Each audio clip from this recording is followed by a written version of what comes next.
Jadi teknologi modifikasi cuaca itu adalah upaya campur tangan manusia ya terhadap proses-proses meteorologi, khususnya cuaca dan khususnya proses hujan yang terjadi di atmosfer, gitu ya.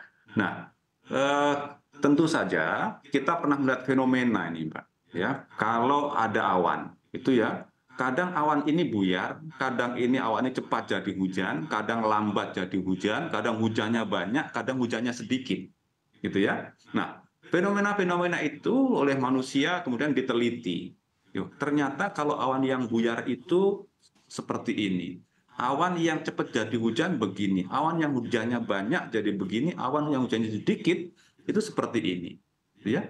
Nah, oleh karenanya kita kemudian begitu ada awan, maka akan kita lihat ini. Awan ini akan mengakibatkan banjir tidak? Awan ini hujannya akan sangat besar kalau di musim hujan ya, atau tidak? Nah, supaya awan ini kalau misalnya kita ternyata awan ini akan mampu menjadi hujan yang ratusan milimeter, 150, 200 milimeter misalnya, ini sangat berbahaya. Oleh karena awan ini harus kita intervensi supaya dia berperilaku sebagaimana awan-awan yang hujannya tidak banyak, gitu ya. Itu kita beri bahan semen. Nah, ada juga teknik-teknik misalnya yang sering kita gunakan sekarang, awan sekarang katakanlah di Jawa Tengah nih, banyak terjadi banjir di Jawa Tengah, ya. Itu kita lihat awan ini tumbuhnya di mana, bergeraknya di mana, itu. Kalau dia tumbuh di atas laut, bergerak masuk ke daratan, maka awan itu harus kita intervensi segera menjadi hujan. Kita intervensi menjadi awan yang cepat jadi hujan. Jadi kemudian sebelum masuk ke daratan dia udah hujan duluan, gitu ya.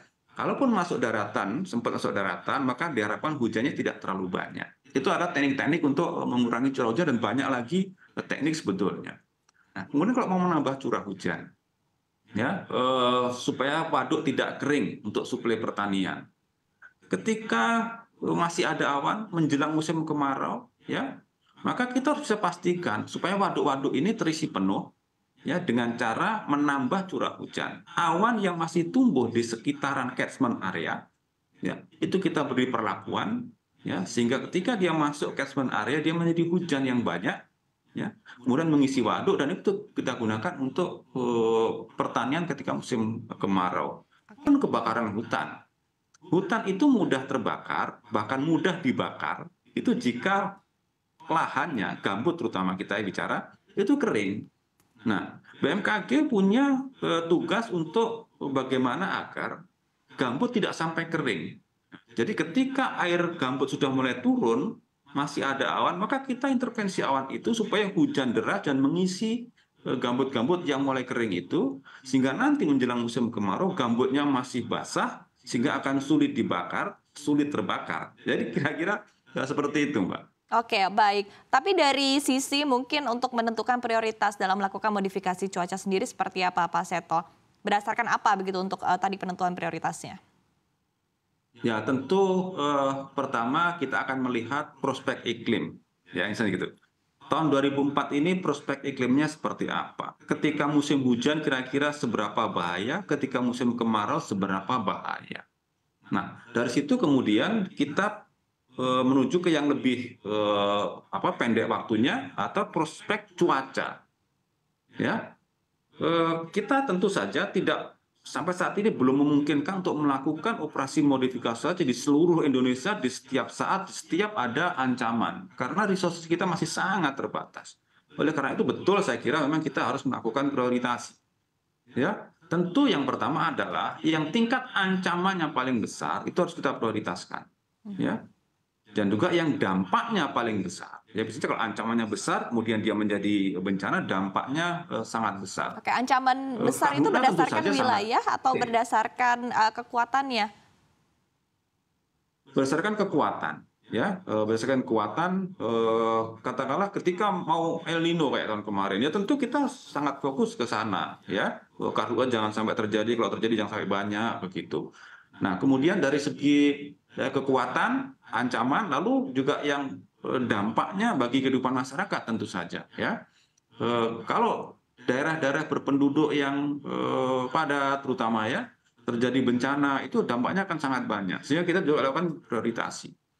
Jadi tentu saja kita beranjaknya dari sana dulu, tapi nanti ketika kedeputian ini sudah memiliki resources yang kuat, bahkan ekosistem TMC nasional terbentuk dengan baik, saya kira akan semakin banyak potensi-potensi bencana yang bisa kita mitigasi, ya baik oleh pemerintah maupun oleh swasta. Oke, baik. Pak Seto, tadi berdasarkan kalau misalnya kita lihat ya tadi dari sisi pelaksanaannya sendiri kita ulik lagi lebih dalam begitu untuk modifikasi cuaca ini, apakah memang pure berdasarkan analisis dari BMKG atau mungkin bisa ada permintaan atau mungkin rekomendasi dari pihak-pihak lain begitu seperti misalnya dari kementerian, lembaga atau bahkan pemerintah provinsi begitu untuk mencegah banjir di tempat-tempat tertentu ataupun juga berkaitan dengan mungkin target-target tertentu baik dari kementerian dan juga lembaga sendiri. Pak Seto. Ya, jadi tugas BMKG sesungguhnya adalah melaksanakan penyelenggaraan MKG, ya, penyelenggaraan meteorologi, klimatologi, dan geofisika.